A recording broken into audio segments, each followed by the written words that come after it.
장 20절에서 22절 말씀 제가 읽겠습니다. 유대인들에게 내가 유대인과 같이 된 것은 유대인들을 얻고자 하며 율법 아래에 있는 자들에게는 내가 율법 아래에 있지 아니하나 율법 아래에 있는 자 같이 된 것은 율법 아래에 있는 자들을 얻고자 하며 율법 없는 자에게는 내가 하나님께는 율법 없는 자가 아니요 도리어 그리스도의 율법 아래에 있는 자이나 율법 없는 자와 같이 된 것은 율법 없는 자들을 얻고자 함이라. 약한 자들에게 내가 약한 자와 같이 된 것은 약한 자들을 얻고자 하며 내가 여러 사람에게 여러 모습이 된 것은 아무쪼록 몇 사람이라도 구원하고자 함이니. 아멘. 자, 여러분, 한 사람을 구원한다고 하는 것 쉽지 않죠. 한 사람을 교회로 인도한다는 것 참 어렵습니다. 전도가 은사인가? 이런 생각을 해봐요. 전도는 의무인 동시에 은사라. 그런 말을 했습니다. 다 전도를 해야 돼요. 그러나 그 가운데 또 특별하게 하나님으로부터 은사를 받은 사람들이 있어요. 어쩌다 보면 교회 사람들을 잘 또 데려오는 사람들도 있어요. 하지만 또 어쩌다 보면 그거 두고 봐야 돼요.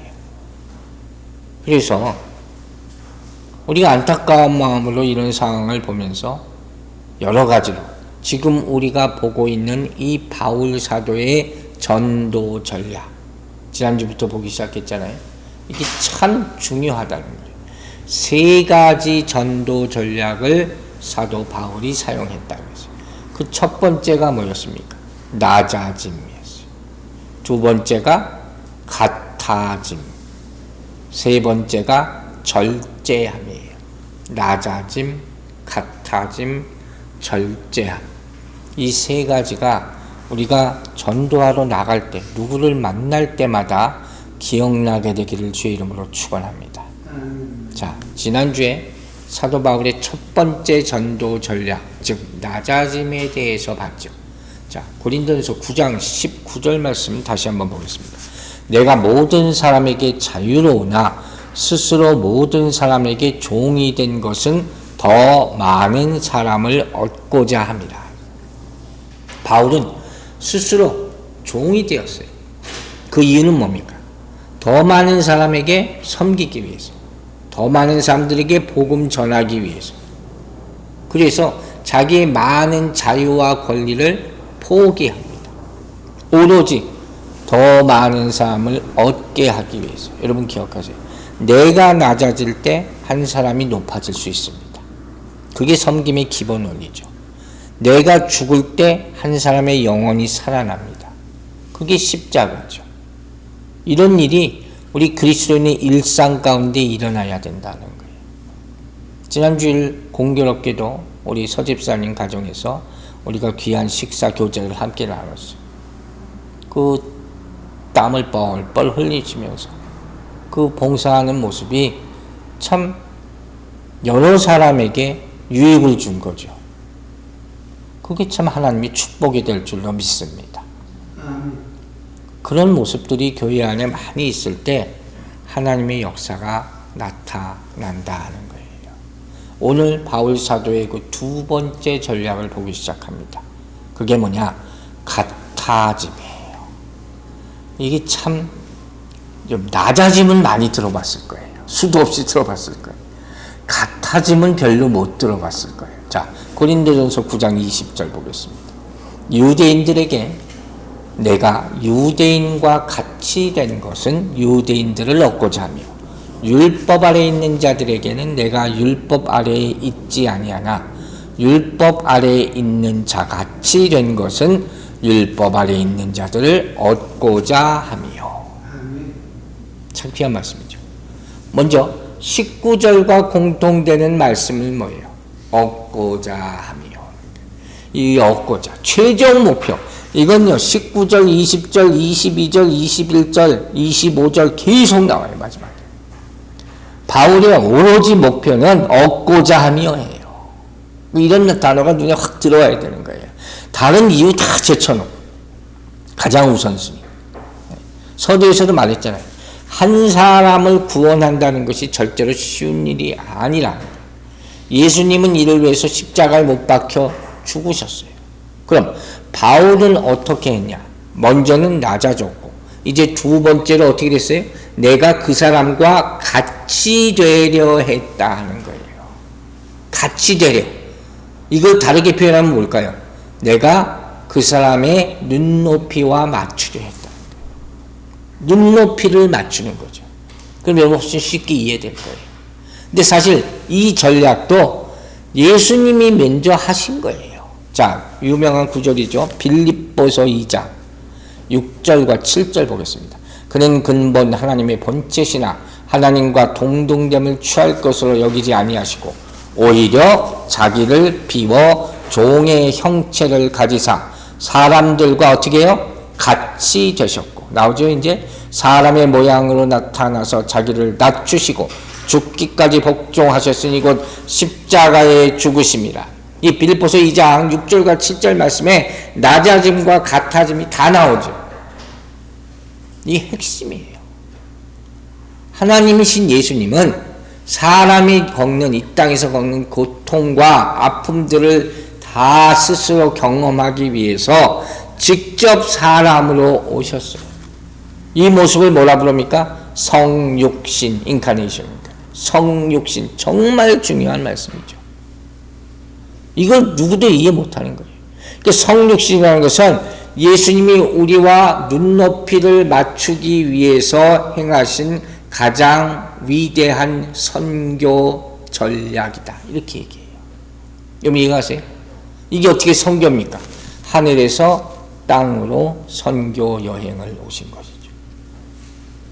그게 바로 성육신이라는 거예요. 구약에서 선교를, 최초의 선교를 뭐로 보니까? 아브라함을 얘기하잖아요. 아브라함이 갈대아우를 떠날 때. 그건 하나님의 명령에 순종해서 떠난 예로 보는 것이죠.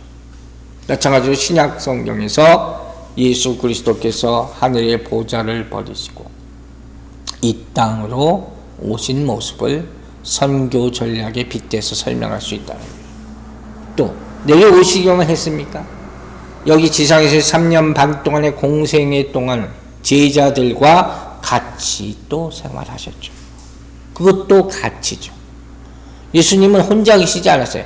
항상 사람들과 함께 하셨다는 거예요. 특별히 누구와? 세리와 죄인의 친구다.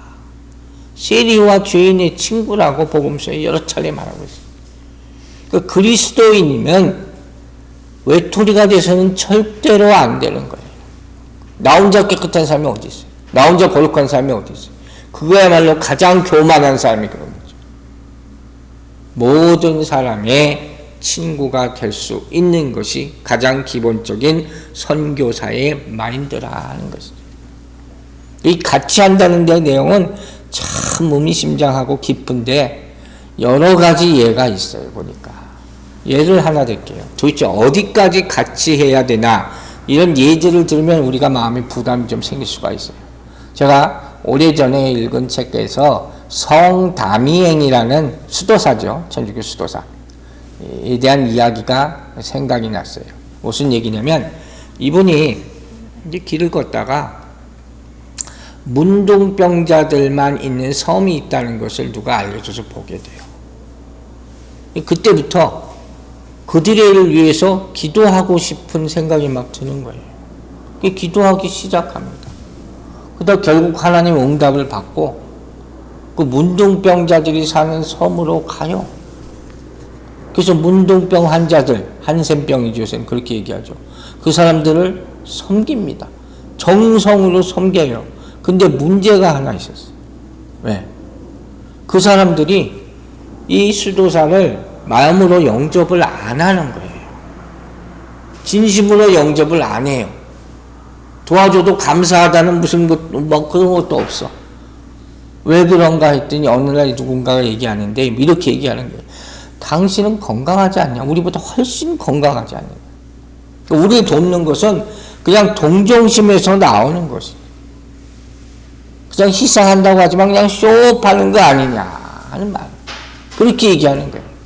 그러면서 아무리 우리를 도와줘도 우리가 정말 당하는 수모나 우리 감춰진 고민, 이건 이해 못할 겁니다. 이렇게 얘기를 하는 거예요.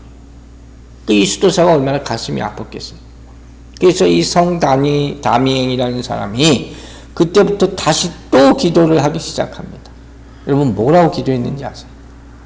이게 놀라운 거예요. 나도 문둥병 걸리게 해주세요.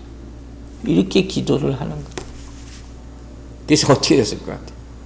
진짜 마침내 이 사람도 문둥병이 걸려요. 그리고 나서 그 환자들을 만나러 다시 가는 거예요.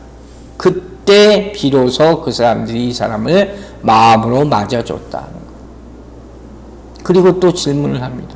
도대체 당신은 왜 여기 섬까지 와서 이렇게 섬기고 또 문둥병까지 직접 걸리는 이유가 뭡니까? 왜 그렇게까지 합니까? 했더니 그때 이 사람이 예수 그리스도의 십자가 사건을 설명해 줍니다. 그리고 성육신에 대해서 말해 주는 거예요. 예수님께서는 우리를 위해서 죽으셨다. 내 죄를 위해서 죽으셨다. 그 말을 듣고 비로소 감동하고 그들이 복음을 받아들였다. 이게 같이됨의 예라는 거예요. 참 이 정도 되면 우리는 같이라는 말을 쓰기가 참 어려워지죠. 함께라는 말을 쓰기. 이 정도 해야지 함께라는 거예요. 가끔 보면 요새 한국이 또 선거철이라 여러 가지 참 웃지 못할 일이 많은 가끔 뉴스를 보면 그래요. 높은 자리에 있는 분들이 시장 같은 데는 난접시 막 가잖아요. 생전 그런데 안 가다가 상인들과 막 악수하고 또 이 국밥집 같은 데 생전 안 가다가 그런 데 가서 음식 먹고 그런 일들이 막 부지기 수 있다는 거예요. 큰 대기업 회장들이 산에 식당 같은 데 가서 같이 회사원들하고 직원들하고 식사하고 그거 다 보이게 위한 거 아니에요. 이 모습이 가치 되는 거 아니에요. 이 모습은 가치가 아니에요. 그런데 바울은 뭐라는 거예요? 정말 이런 같아짐의 역사가 있지 않으면 절대로 복음의 역사는 나타나지 않는다는 거예요. 그걸 일깨워주는 거예요. 제가 오래전에 한국에서 그런 걸 봤어요. 아프리카에서 온 사람들이 한국 교회에 와서 찬양을 하는데 한국말로 찬양해요. 그런 거 못 보셨죠? 한국말로. 정말 감동받았거든요. 그러니까 그분들이 그 교회에서 초청해서 도움을 주기 위해서 부른 거예요. 그래서 그분들이 초청해서 온 건데, 제가 너무 생생해서 생각이 나는 거예요. 그때 무슨 생각이 났냐면, 그 사람들이 이미 우리 한국 사람의 영혼을 얻어갔다. 거꾸로. 저는 그런 생각이 들었어요. 누가 섬긴 거냐는 거예요, 누가. 과연 누가 누구를 섬긴 거냐. 누가 누구와 같아진 거냐는 거예요. 이걸 우리가 생각해야 돼요. 진짜 제대로 된 선교 전략이 뭐냐를 보여주는 거예요. 우리가 무슨 대단한 계획을 짜고 엄청난 돈을 들여서 유명한 강사를 초청해가지고 세미나를 해서 이게 선교 전략이 아니라는 거예요. 뭐예요? 마음이 같아져. 이게 정말 위대한 선교 전략이라는 거예요. 그 아프리카에서 온 어린아이들과 그 어른들은 한국말로 찬양하며 배우기 위해서 얼마나 많은 땀을 흘렸겠어요. 그때 나는 그런 걸 느꼈어요. 저 사람들이 오히려 우리의 마음을 사간다. 우리가 그런 마음이 있어야 된다는 거예요. 이제 본문으로 돌아가서 바울의 선교 전략을 구체적으로 살펴보면 바울 사람은 어떻게 했느냐. 한마디로 유대인에게는 유대인처럼, 이방인에게는 이방인처럼 다가갔다. 자, 이게 어떻게 한 거냐. 이게 절대 쉬운 게 아니에요. 본래 바울이 유대인이잖아요. 근데 유대인같이 되었다. 이게 무슨 소리예요? 이게 마치 우리는 한국인이잖아요. 미국에 살면 미국 시민권을 가지고 있어도 한국에 있는데 좀 애매한 거죠. 그런데 한국 사람같이 되었다. 이거 비슷한 의미예요. 하지만 뭔가 어색하잖아요. 그러니까 바울은 자기가 유대인인 걸 알고 자랑스럽게 생각해요. 그리고 유대인 동료들, 형제들을, 혈육들을 엄청나게 사랑합니다. 자부심도 있는 밤에. 그래서 이런 말씀을 해요. 로마서 9장 3절에 귀한 예가 하나 있죠. 나의 형제 곧 고륙의 친척을 위하여 내 자신이 저주를 받아 그리스도에게 끊어질지라도 원하는 바로다. 자, 이게 무슨 소리예요? 그 바로 전에 그 무엇도 예수 그리스도의 사랑에서 나를 끊을 수 없다고 해놓고 끊어질지라도 어떻게 해요? 내가 이 사람이 이방인을 위한 사도지만 사도 바울의 진짜 꿈은 뭐예요? 자기 동료들, 유대인들이 예수 믿는 거예요. 그 형제가 어마어마하게 했던 사람이에요. 그런데 한 가지 어려움이 있었어요. 바울에게. 뭐냐? 이 사람이 출신이 어디예요? 길리기아 다소예요. 예루살렘, 즉 유대 본토 출신이 아니에요. 디아스포라잖아요. 그러니까 언어도 아람어보다 헬라어가 더 익숙한 사람이에요. 우리가 여기서 미국에서 자꾸 살다 보면 일찍 와서 어디 데 사면 영어가 더 익숙한 거하고 똑같은 거란 말이에요. 그러니까 하나님이 이방인을 위해서 특별히 쓰시는 거 아니에요. 어쨌든 그래서 항상 예루살렘에 가서 유대인에서 이 기독교인으로 개종한 사람들을 만나려고 치면 뭔가 불편해. 문화적으로나 신학적으로나. 그러니까 예수님 직계 제자들하고도 그냥 다 이제 신앙적으로만 통하지만 완전히 이게 하나 되기 쉽지 않은 거예요. 그런 상황이었어요. 그런데 이제 그거 다 필요 없다. 복음을 전하는 것을 위해서라면 이런 긴장 관계는 완전히 해소해야 된다. 이렇게 결단을 한 거예요. 그러니까 유대인을 만나면 유대인의 입장을 이해해주고 따라해주고 이러려고 애를 쓰는 거예요. 굉장히 여러모로 그 선교 여행 내내 이런 스토리가 많이 나옵니다. 자, 예를 하나만 들어볼게요. 사도행전 16장 3절 보세요. 바울이 그를 데리고 떠나고자 할세 그 지역에 있는 유대인으로 말미암아 그를 데려다가 할례를 행하니 이는 그 사람들이 그의 아버지는 헬라인인 줄 다 알미노라. 무슨 소리? 바울 자신은 이제 할례 안 받아도 된다고 믿는 사람이에요. 받아도 되고 안 받아도 되고. 그런데 이게 디모데에 대한 얘기예요. 디모데를 데리고 선교 여행을 다니려고 치는데 디모데의 아버지는 헬라인이거든요. 근데 조모가 유대교의 믿음을 가지고 있었잖아요. 그럼 주변에 근데 유대인들이 많아요. 그래서 이 사람들이 뭐라고 하기 전에 그러면 혹시나 디모데에게 나중에 약점이 될까봐 할례를 받게 해버리는 거예요. 무슨 말인지 아시겠죠? 이게 바로 복음을 위해서 유대인같이 되었다 하는 말이에요. 복음을 위해서라면 할례 받고 안 받고 상관이 없는데 받아야 된다 지금 상황이 그럼 받겠다 하는 거예요. 그 얘기를 하는 거예요. 자, 그 다음에 또 뭐라고 했어요? 율법 아래에 있는 자들, 이건 누굽니까? 이건 유대인들이죠. 율법 아래에 있는 자들, 율법 밖에 있다 그러면 이방인이겠죠. 자, 이런 사람들, 바울은 그리스도께서 율법의 마침이 되셨다고 그랬잖아요. 이게 더 이상 율법 아래에 있지 않는 거예요. 자유한 거예요. 스스로 갈라디아서 2장 19절에서 이렇게 선포합니다. 내가 율법으로 말미암아 율법에 대하여 죽었나니 이는 하나님에 대하여 살려 합니다. 율법에 대해 죽었어요. 필요 없는 거예요. 이렇게까지 얘기한 사람이. 그러나 유대인들 앞에서 유대인들 위해서는 그들을 복음을 전하기 위해서 전도하기 위해서는 율법을 지켰다 하는 거예요. 안 지킬 필요가 뭐가 있습니까? 또 하나 중요한 건 뭐예요? 율법이 잘못된 건 아니라고 그랬잖아요. 율법도 하나님이 주신 거예요. 문제는 그 의미를 모르고 잘못 사용하는 사람. 그게 문제지. 지키지 못하는 사람이 문제지. 잘못 쓰면 방종이 될 수 있으니까. 지금 그 얘기를 하는 거예요. 또 하나 예를 들게요. 자, 사도행전 21장 26절 보세요. 바울이 이 사람들 데리고 이튿날 그들과 함께 결례를 행하고 성전에 들어가서 각 사람을 위하여 제사 드릴 때까지 결례 기간이 만기된 것을 신고하니라. 자, 바울 사도가 예루살렘에 들어갈 때마다 조금 뭔가 어려웠다 그랬잖아요.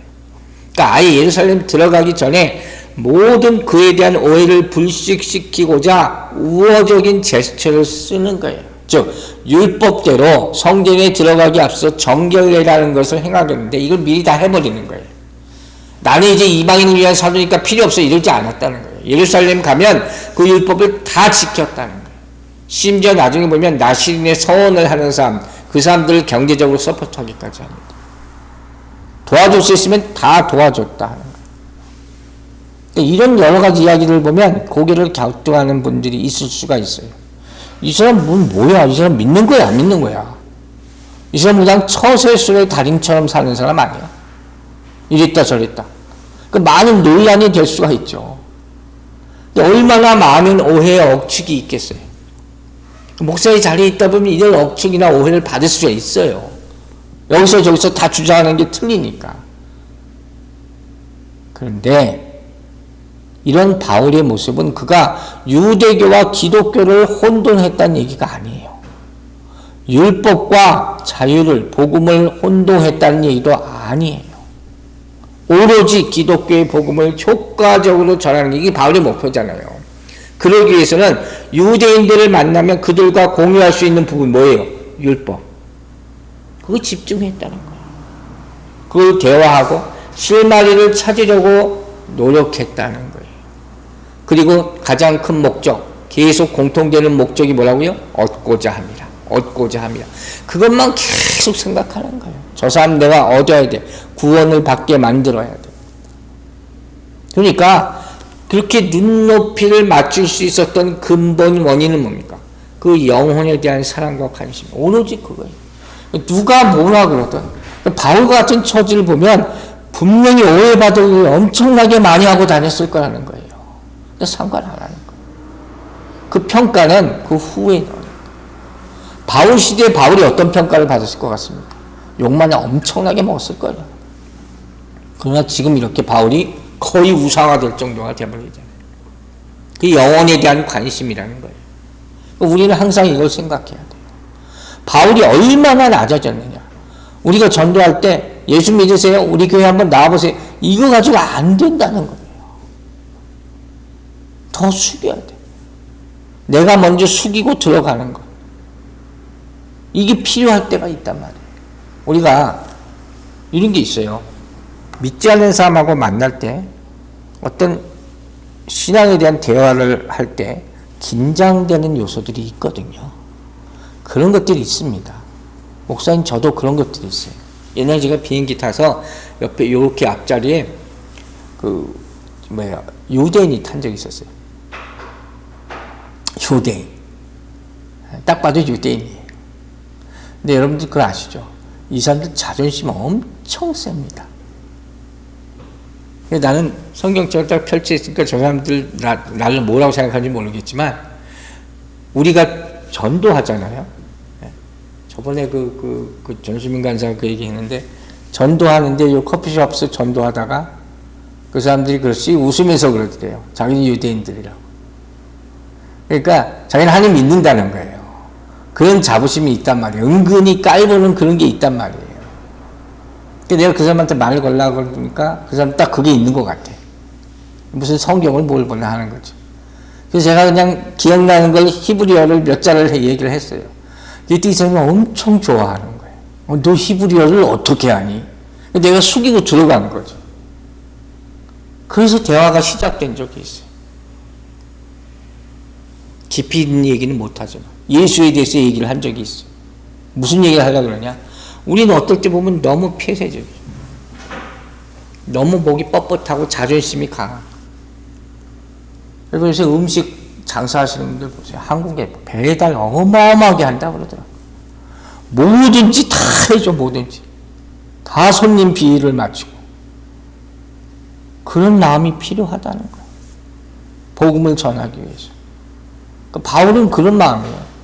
자기 상태가 무슨 유머가 있고 무슨 소문을 듣고 걸레가 되더라도 그런 거 초월한 사람. 유대인 이방인의 구분을 완전히 넘어선 자유인. 그 자유한 마음이 우리에게 들게 되길 주의 이름으로 축원합니다. 참 중요한 거예요. 자, 바울의 같아짐의 예가 계속됩니다. 자, 이제 고린도전서 9장 21절 보세요. 또 하나의 예죠. 율법 없는 자에게는 내가 하나님께 율법 없는 자가 아니요 도리어 그리스도의 율법 아래에 있는 자이나 율법 없는 자와 같이 된 것은 율법 없는 자들을 얻고자 함이라. 유대인에 대한 말씀이 20절에 있었다면 이제 뭐예요? 율법 없는 자, 이방인에게.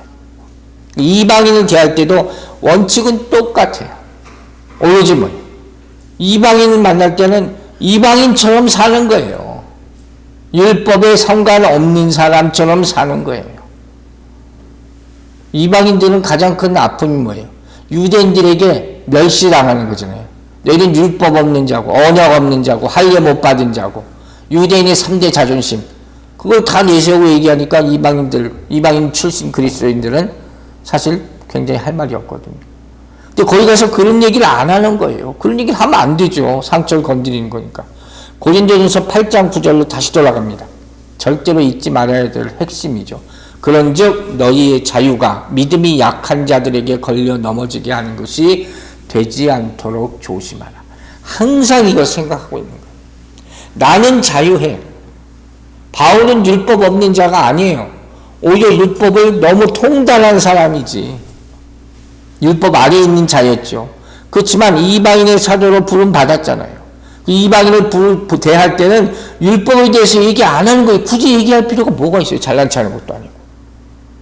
그런 얘기 할 필요가 전혀 없다는 거예요. 그냥 이방인의 상황을 이해하고 거기서 함께 먹고 마시고 율법과 상관없는 대화를 한다는 거죠. 특별히 우리가 이제까지 봤던 스토리 가운데 당면 주제인 우상의 제물의 문제에서 그죠? 이방인들은 믿음이 약하다고 그랬잖아요. 우상의 제물을 놓고 먹을까 말까 고민한단 말이에요. 그래서 걱정도 되고 상처도 되고 시험도 받고.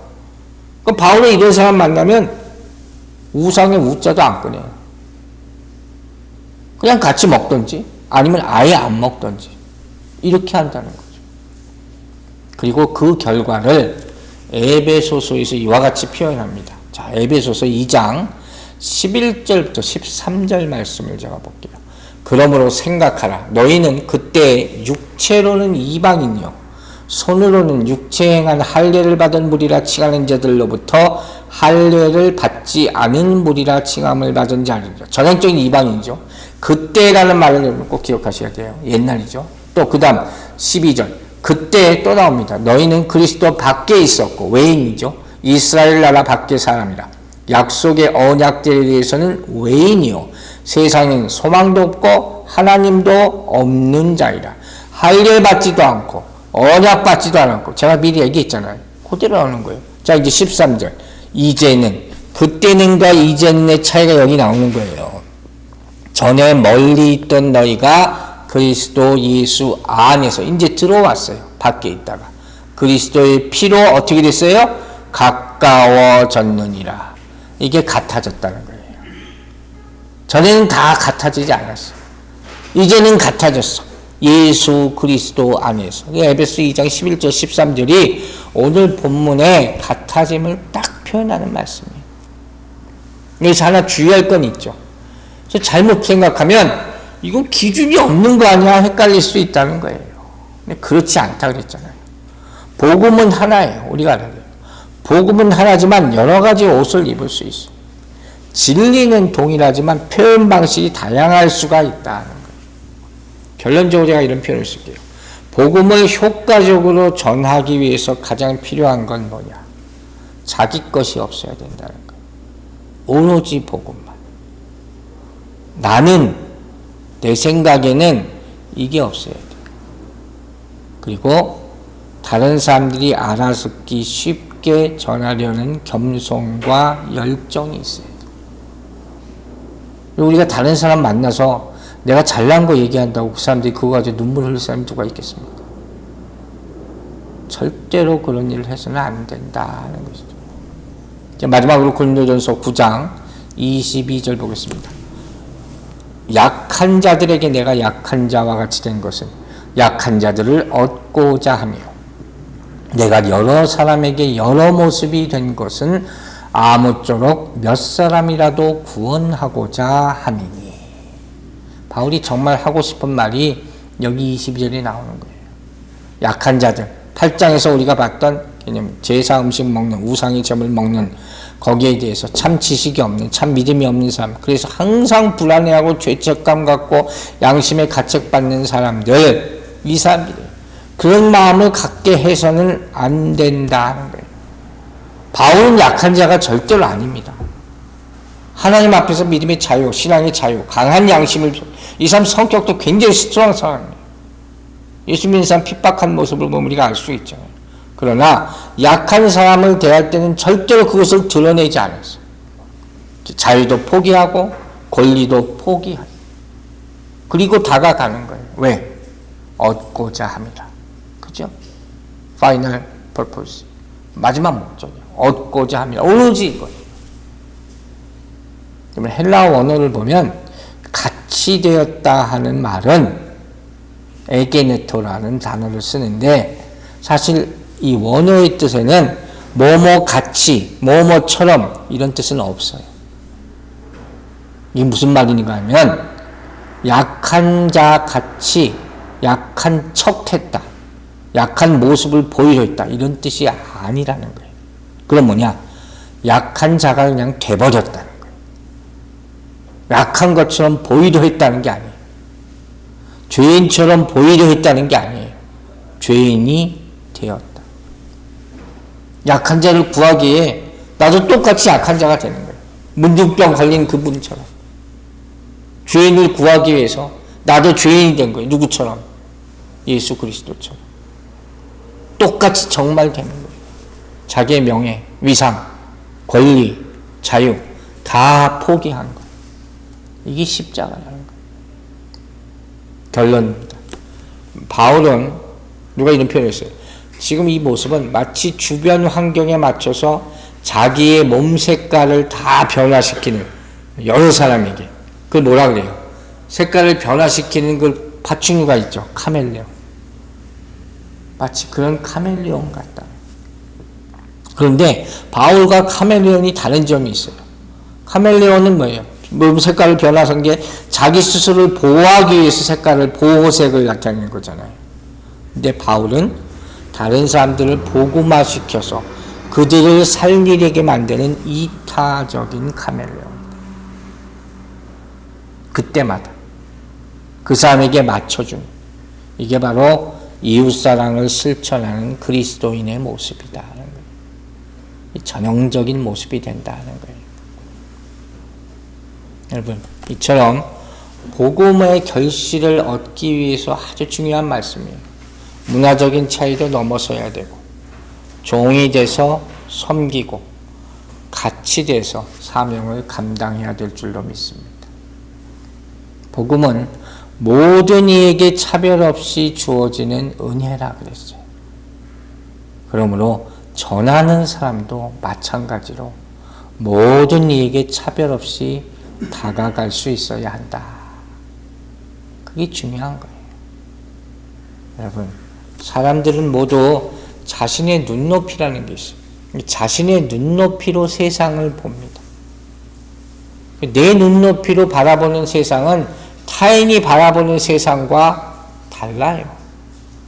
사람마다 눈높이가 다 틀리니까. 그러므로 나와 다른 견해와 입장을 가진 사람이 있다면 그것이 옳고 그름을 따지려고 한다면 그건 다툼밖에 안 돼요. 나하고 똑같은 사람이 어디 있어요? 다 틀려요. 다 틀려요. 형제도 다 틀린데. 그러니까 지금 현재 우리가 이 세상을 살면서 가장 중요한 결론이 나오는 거예요.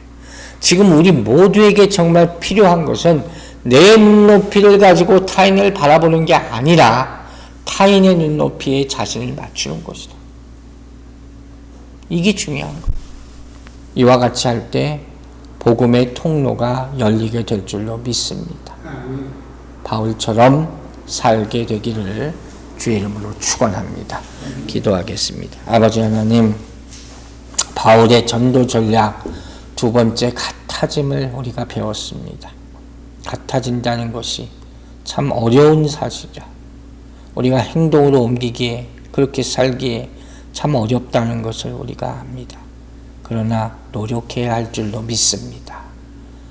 특별히 우리보다 연약하고 또 병든 사람들에게, 아픈 사람들에게, 우리 도움이 필요한 사람들에게 그들과 같이 되어, 같은 눈높이가 되어 그들과 함께하고 대화하고 도울 때 하나님께서 그 모습 보시고 우리를 축복하여 주시고 관계 맺게 해주시고 치유하여 주시고 회복되게 하여 주시고 궁극적으로 구원의 역사가 나타나게 될 줄로 믿습니다. 이러한 일의 통로가 되기를 간절히 원하며 예수 그리스도의 이름으로 기도했습니다. 아멘.